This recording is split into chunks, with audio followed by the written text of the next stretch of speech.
j'espère que vous allez bien. Je vous retrouve aujourd'hui pour une vidéo FAQ, donc foire aux questions. Je vous en ai parlé il y a quelques jours sur Instagram. Je vous avais demandé de me poser des questions à propos de tout et n'importe quoi, parce que je me suis dit que ça fait un petit moment que je n'en avais pas fait. La dernière date de cet été il me semble, et j'aime bien ce genre de vidéo parce que ça permet de répondre à un maximum de questions et ça en fait profiter à tout le monde parce que tout le monde peut regarder la vidéo. Du coup j'ai des questions à propos de mes études à Londres majoritairement, mais aussi d'autres petites questions aléatoires comme ça. Donc j'en ai eu énormément, du coup j'ai dû sélectionner quelques-unes parce qu'il y en avait plusieurs qui parlaient du même sujet. Du coup j'en ai sélectionné une à chaque fois, mais là il m'en reste quand même 34. Du coup je vais essayer d'aller droit au but pour chaque question parce que sinon cette vidéo va être très longue. Donc on va commencer tout de suite, c'est parti. Alors la première question c'était: mieux vaut être en coloc ou en studio seul à Londres? Alors ça tout dépend de vos préférences tout simplement. Moi je sais que je préfère être seule parce que j'aime bien avoir mon petit espace personnel, et lorsque je rentre chez moi je préfère être seule pour être tranquille tout simplement. Mais après je connais des personnes qui préfèrent être en coloc parce qu'ils aiment bien avoir de la compagnie et ils n'aiment pas vivre seuls. Donc ça dépend vraiment de vos préférences et après de votre budget aussi, parce que forcément lorsque vous êtes en coloc le loyer se partage entre toutes les personnes qui sont avec vous, donc ça peut être moins cher. Donc voilà, ça dépend de plusieurs choses. Ensuite la question suivante c'était: est-ce que cette année ton école de journalisme est plus spécifique, plus orientée vers le style de journalisme que tu veux faire? Alors non, parce que moi j'ai décidé de suivre un cursus journalisme multimédia qui est sur 3 ans. Du coup pendant ces 3 ans là je vais faire journalisme multimédia, donc ils nous apprennent vraiment tous les médias du journalisme, c'est-à-dire le journalisme papier, télé, radio, le journalisme digital. Du coup je ne vais pas vraiment me spécifier dans le journalisme mode que je veux faire pour ceux qui ne savent pas. Après je devrais me spécifier vraiment dans ce que je veux faire en faisant des stages ou si après je continue mes études. Voilà, mais en tout cas pour le moment le cursus que je suis est journalisme général. Ensuite, vas-tu arrêter tes études après les 3 ans? Sinon que comptes-tu faire? Alors voilà, justement c'est ce que j'allais vous dire. Ce que j'aimerais faire après les 3 ans, j'y réfléchis encore, mais je pense que j'aimerais poursuivre mes études encore un peu et faire un master en journalisme mode, parce que lorsque je finirai mon cursus de 3 ans j'aurai seulement 21 ans et je me sens pas vraiment prête à rentrer directement dans le monde du travail. Du coup je pense essayer de faire un master en alternance, donc dans le journalisme mode. On en trouve à Londres, du coup je resterai à Londres si j'en ai la possibilité, parce que ça me permettrait vraiment d'apprendre plus et vraiment de faire un cursus vraiment spécifique dans le journalisme mode pour vraiment apprendre un maximum de choses à propos de tout ce qui est journalisme magazine, etc. Parce que c'est vrai que dans le cursus que je suis maintenant on n'apprend pas tout ce qui touche au magazine et la mode et enfin bref tout ça quoi. Ensuite, combien te reste-t-il d'années d'études? Alors là j'en suis à ma 2e année, donc au milieu, vu que j'ai fini le premier semestre et je commence le second semestre dans 2 semaines. Du coup il me reste donc 1 an et demi, parce que la fin de cette année plus une 3e année. Ensuite, d'où viennent tes vêtements de sport et ton tapis de yoga? Alors mon tapis de yoga je l'avais trouvé chez Primark l'année dernière et j'en suis super contente. Je l'avais payé 7 pounds, ce qui équivaut à peu près à 8 € et il est vraiment super. Et ensuite pour ce qui est de mes vêtements de sport, ça dépend, j'en ai certains de chez Undies et d'autres de chez Victoria's Secret. Ensuite, la chose dont tu es le plus fière à l'heure actuelle? Alors je pense d'avoir réussi à entrer dans une école à Londres et à faire mes études à Londres, parce que depuis que je suis au collège c'était vraiment mon plus grand rêve et j'ai toujours travaillé et je me suis toujours donné à fond dans mes études pour pouvoir arriver à ce but là. Donc je pense que la chose dont je suis le plus fière aujourd'hui c'est d'avoir réussi à atteindre ce but là. Ah oui, et aussi de m'être lancée sur YouTube, parce que j'ai toujours été un peu timide par rapport à ça, enfin j'ai jamais trop osé. Et puis ensuite bon, ça fait 3 ans maintenant, dans 2 semaines d'ailleurs. L'anniversaire de ma chaîne est le 25 janvier pour ceux qui ne le sauraient pas. Du coup ouais, j'en suis assez fière aussi de là où j'en suis sur YouTube, donc voilà. Ensuite, comptes-tu vivre à Londres? Je t'adore. Alors tout d'abord merci beaucoup. Et pour ce qui est de vivre à Londres, alors c'est un endroit que j'aime énormément, donc oui je m'y verrai bien. Après je vous en avais déjà parlé dans une ancienne vidéo FAQ, mais si j'en ai la possibilité j'aimerais d'abord aller voir les États-Unis aussi avant de vraiment m'installer dans un endroit, parce que je veux voir plusieurs endroits et ensuite choisir l'endroit où je me sens le mieux. Donc oui voilà, mais je me verrai très bien à Londres parce que c'est vraiment une ville que j'adore et je m'y sens super bien. Ensuite, lis-tu des livres en anglais? Si oui, pourras-tu faire une vidéo conseil sur la lecture en anglais? Alors il m'est déjà arrivé de lire des livres en anglais, mais actuellement ça fait longtemps que je n'en ai pas lu, donc je n'ai pas vraiment de conseils à vous donner là-dessus, si ce n'est que si vous avez un assez bon niveau en anglais, je peux vous conseiller d'en lire parce que ça vous permet d'acquérir plus de vocabulaire, etc. Donc personnellement je trouve que c'est une très bonne chose. Voilà, c'est le seul conseil que je pourrais vous donner. Ensuite, est-ce que c'est difficile d'étudier en Angleterre? Éloignement, langue, cours en eux-mêmes, etc.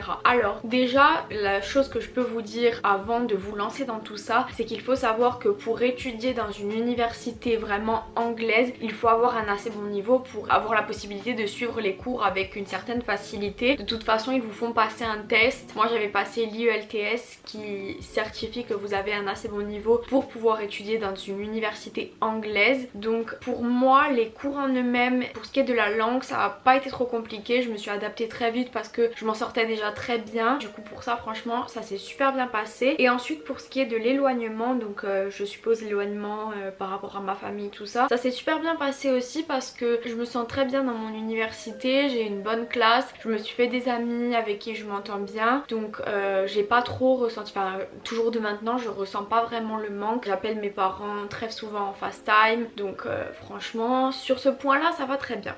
Ensuite, comment fais-tu pour faire d'aussi bons gâteaux? Alors ça, je sais de qui ça vient. Coucou Antoine si tu regardes cette vidéo. Du coup, bon ça c'était une petite question pour rire. Mais si vous avez vu, ça fait plusieurs fois que je poste mes gâteaux que je fais en story. Donc je les fais avec le Thermomix. Pour ceux qui ne connaissent pas, c'est un robot de cuisine tout simplement. Du coup c'est pas très compliqué, je n'ai qu'à suivre la recette. Il vous dit tout simplement ce qu'il y a à mettre dans le bol et vous n'avez qu'à suivre. Du coup c'est pas compliqué, mais c'est vrai que j'adore faire des petits gâteaux et bref voilà.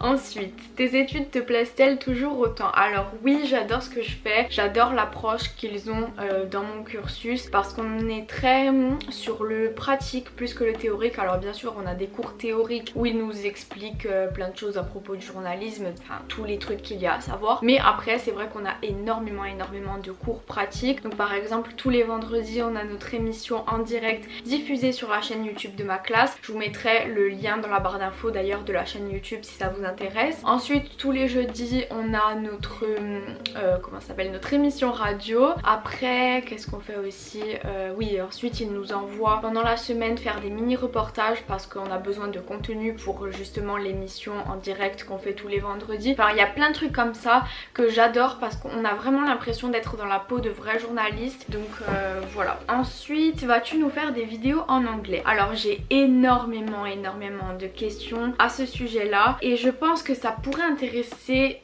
plusieurs personnes, mais le problème c'est que la majorité de mes abonnés sont donc français, enfin pas forcément français mais je veux dire parlent français. Du coup je sais pas si la majorité de mon audience comprend l'anglais assez bien pour pouvoir regarder des vidéos en anglais, donc je sais pas trop, il faut vraiment que j'y réfléchisse parce que c'est vrai que je reçois énormément de questions. Même les personnes qui sont dans ma classe à Londres et que je rencontre à Londres tout simplement me disent tu devrais faire des vidéos en anglais pour qu'on puisse comprendre, mais du coup voilà, je vais y réfléchir, c'est peut-être un projet pour cette nouvelle année, je verrai, je vous tiens au courant. N'hésitez pas à me dire en commentaire ce que vous en pensez, si ça vous dirait de regarder des vidéos en anglais. Donc pour le moment je compte pas les faire là tout de suite, mais je verrai, je vais y réfléchir. En tout cas je retiens ça et j'y réfléchirai. Ensuite, question plus aléatoire, quelle est ta couleur préférée? Alors en ce moment j'aime beaucoup le rose. Ah bah tiens, le rose un petit peu comme ça d'ailleurs.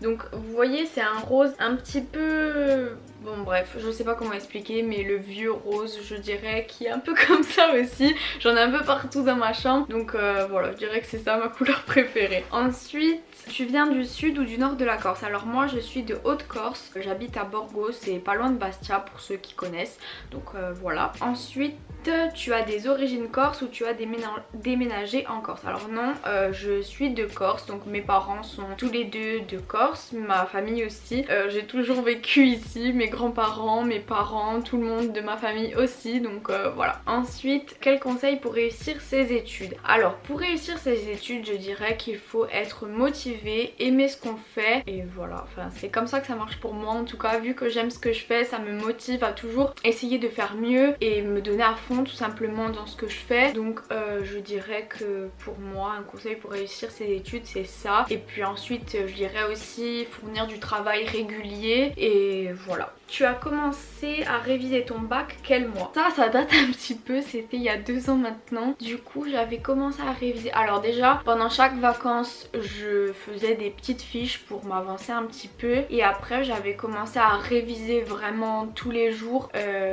fin mai, début juin il me semble, quelque chose comme ça. Voilà. Ensuite, as-tu prévu de faire des vidéos conseils sur ta chaîne? Alors conseils, c'est-à-dire n'hésitez pas à me dire en commentaire quel genre de conseils vous aimeriez. Ça m'arrive de faire des vidéos où je vous conseille des petits trucs, mais là en ce moment par rapport à cette question, si tu te reconnais, si c'est toi qui as posé cette question, n'hésite pas à me dire en commentaire quel genre de vidéo conseils tu aimerais plus particulièrement. Et puis voilà. Ensuite, si tu n'aurais pas choisi le métier journaliste, tu aurais choisi quoi? Alors c'est une bonne question.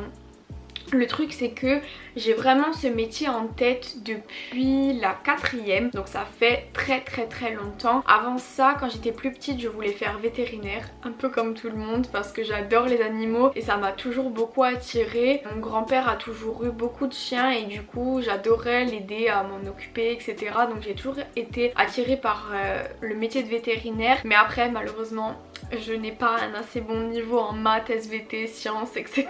Du coup j'ai pas pu faire ça. Mais sinon qu'est-ce qui m'aurait intéressée? Je pense décoratrice d'intérieur, mais voilà, j'y ai jamais vraiment trop réfléchi parce que comme je vous disais j'ai vraiment eu en tête de faire journaliste depuis la fin du collège. Du coup ça fait énormément de temps, donc j'ai jamais pensé à une autre alternative. Ensuite, ton secret pour tes cheveux. Alors mon secret pour mes cheveux c'est tout simplement de ne pas utiliser de chaleur et de fer, etc.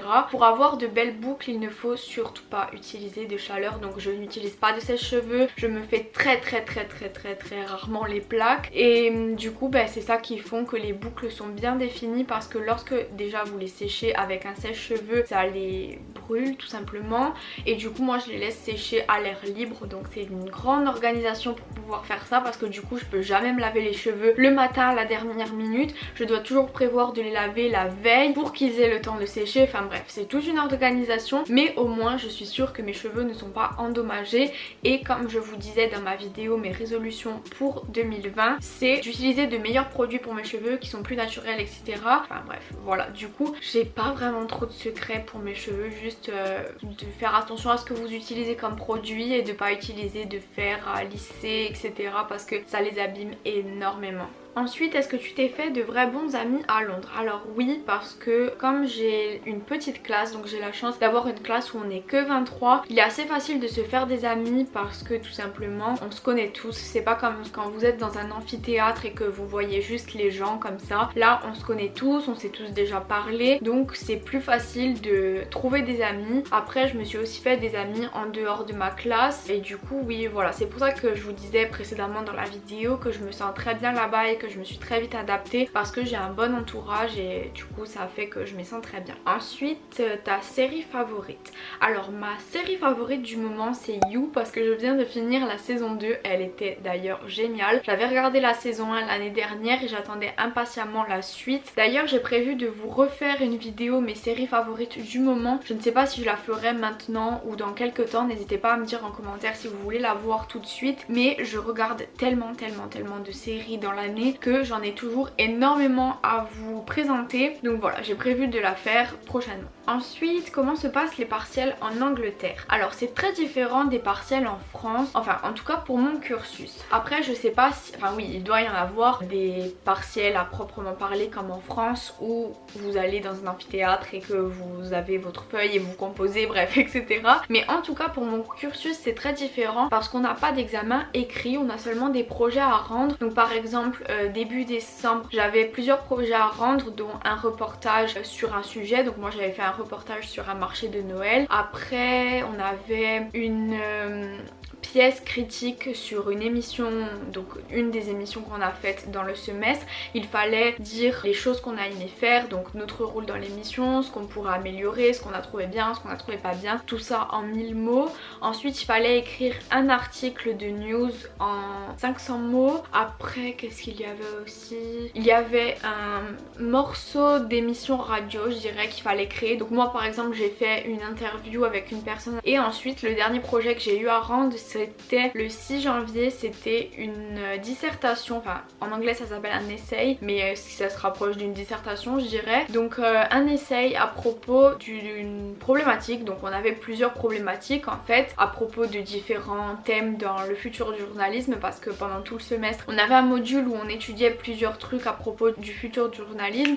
Donc il y avait les fake news et tous ces trucs là, enfin bref c'est trop complexe, je vais pas vous expliquer ça là, mais du coup on avait donc notre examen final pour ce module là, c'était un essai à propos de ça en 3000 mots. Donc je l'ai fait là après Noël, c'était une prise de tête parce que du coup j'étais en plein dans les fêtes et tout, et je sais que j'aurais dû le faire avant de partir, de revenir en Corse pour les vacances. J'aurais dû le faire à Londres, au moins j'en aurais été débarrassée, mais j'avais pas eu le temps, du coup j'ai dû le faire là. Donc pendant 4 jours je n'ai pas bougé de chez moi, j'étais à fond là-dessus, mais maintenant j'en suis enfin débarrassée. Du coup voilà, en gros nos partiels à nous c'est des projets à rendre pour chaque module qu'on a étudié. Donc ce semestre j'en avais 2, du coup on avait plusieurs projets pour chaque module, bref voilà. Ensuite, à quel budget peut-on vivre à Londres pour un étudiant? J'espère que ça ne te dérange pas. Alors ça ne me dérange pas, et je reçois toujours énormément de questions à propos du budget, de l'argent, etc. Mais le problème c'est que je ne saurais pas trop quoi vous dire parce que ça dépend d'énormément de choses. Ça dépend de quelle université vous êtes, dans quel quartier est l'université, dans quel quartier vous prévoyez de vivre, quelles habitudes vous avez dans votre quotidien, ce que vous mangez, enfin pour ce qui est des courses, tout ça. Du coup je ne saurais pas vraiment vous dire quel budget il faudrait parce que ça dépend d'énormément de choses. Par exemple il y a des mois où je dépense plus, des mois où je dépense moins, donc vraiment je saurais pas quoi vous donner comme réponse en fait, c'est ça le problème. Du coup désolée, à chaque fois quand on me pose cette question je sais pas trop quoi dire parce que c'est un petit peu compliqué à estimer je dirais. Ensuite, tu préfères être à Londres ou rester en Corse? Alors là sans aucune hésitation, Londres ça n'a totalement rien à voir, du coup voilà, Londres. Et ensuite, dernière question, ça n'a pas été trop difficile de quitter ta famille même si tu les vois pendant les vacances? Alors ça j'ai déjà répondu brièvement, donc non, ça s'est super bien passé, j'ai pas eu trop de problèmes. Après comme je vous dis, non je vous l'ai pas dit, je vous avais dit dans une autre vidéo il me semble, j'ai quand même pas mal de vacances. Donc par exemple j'ai eu une semaine à la Toussaint, là pour Noël j'ai eu 5 semaines, ce qui est énorme, et après j'ai encore 3 semaines à Pâques, et après je suis en vacances fin mai, donc j'ai juin, juillet, août, et je reprends que mi-septembre. Du coup ça me fait quand même pas mal de temps où je suis de retour en Corse, et après j'appelle souvent ma famille, enfin quasiment tous les jours en FaceTime etc. Du coup non, je ressens pas trop le manque. En plus comme je me sens super bien à Londres, j'ai pas ce problème là, donc ça passe super bien pour ça. Donc voilà, j'espère que cette vidéo vous aura plu et que ça aura pu répondre à un maximum de questions que vous aviez. Si vous en avez d'autres, n'hésitez pas à me poser ça en commentaire, j'y répondrai. Et puis voilà, c'est tout ce que j'avais à vous dire pour cette vidéo. Je vous retrouve mercredi prochain à 13 h et en attendant je vous fais plein de bisous.